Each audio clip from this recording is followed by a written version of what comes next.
सो next question जो given है यहाँ पे, how many terms of the AP must be taken to give a sum of 636। तो जो यहाँ पे AP गिवन है, AP क्या है आपका 9, 17, 25 एंड सो ऑन।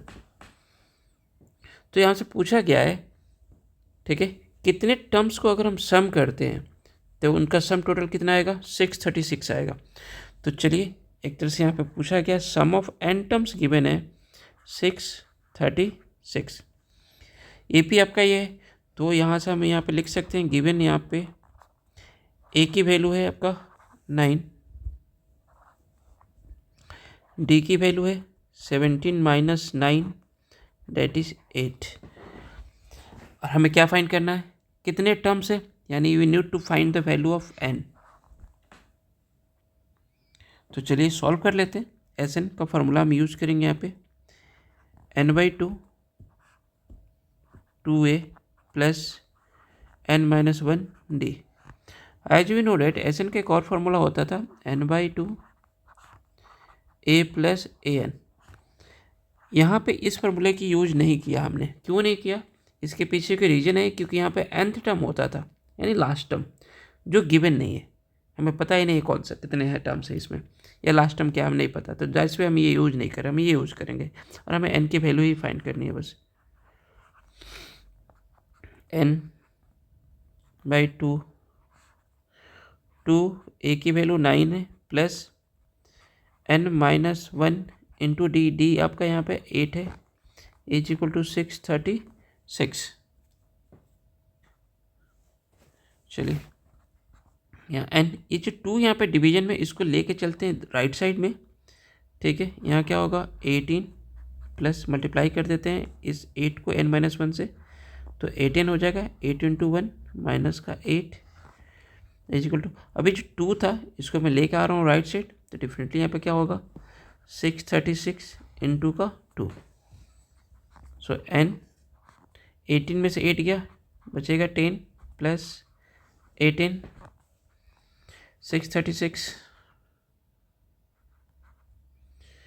को इंटू 2 करेंगे मल्टीप्लिकेशन, इसको मल्टीप्लाई करो, यहाँ पे क्या मिलेगा 10n प्लस 8n स्क्वायर इसका टू 636 इंटू 2। मैं यहाँ से 2 कॉमन कर लेता हूँ, तो 5n plus 4n square is equal to 636 into 2।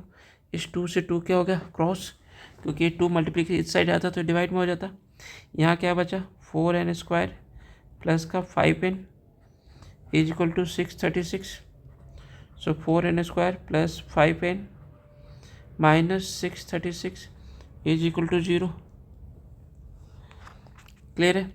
अब ये आया आपका यहाँ पे, अब इसको सॉल्व करना है, तो इसको सॉल्व करने के लिए इधर हम क्वाड्रेटिक फार्मूला यूज़ कर सकते हैं या फिर हम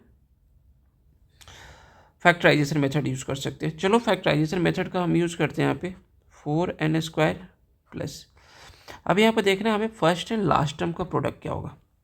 फर्स्ट टर्म और लास्ट टर्म का प्रोडक्ट अगर इसको मल्टीप्लाई करते हैं, क्लियर,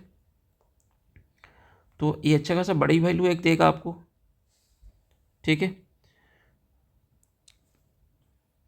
सो तो इनका फैक्टराइजेशन कर लेते हैं। अगर तो यहाँ पर क्या नंबर से आपका जो गिवन था यहाँ पे 4 है और 636 का मल्टीप्लिकेशन है, तो एक काम करते हैं ना, 4 तो हमें ऑलरेडी पता है, 636 का एलसीएम निकालते हैं, ठीक है।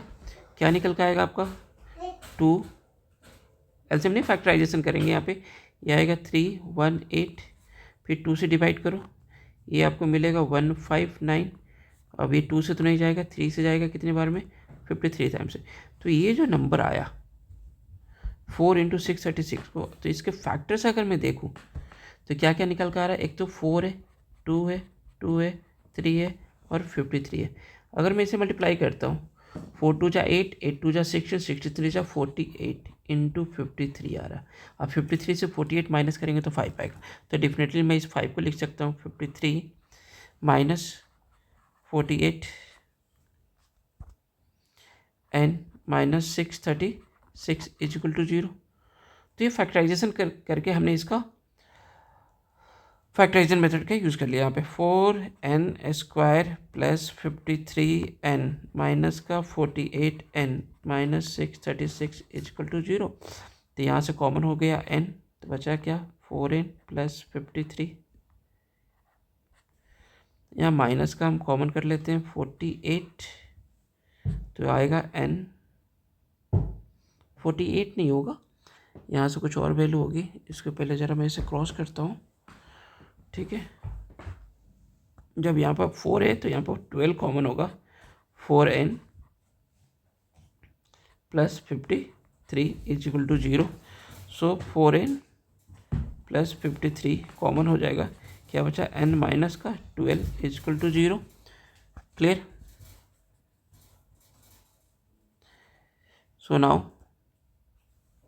यहाँ जो वैल्यू आई, एक तो 4n plus 53 is equal to 0 होगा, तो n की वैल्यू क्या आएगी माइनस का 53 डिवाइड बाई 4। तो ये फ्रैक्शन में आ रहा है, वो भी नेगेटिव आ रहा है, तो नहीं ले सकते। एंड एक वैल्यू आई है n minus 12 is equal to 0, तो n की वैल्यू क्या मिली हमें 12। So that's your answer. यानी टोटल n की वैल्यू क्या होनी चाहिए 12 होनी चाहिए थी, तो जाके इनका सम कितना आता 636 आता। नेक्स्ट क्वेश्चन नेक्स्ट वीडियो में देखते हैं, तब तक के लिए बाय।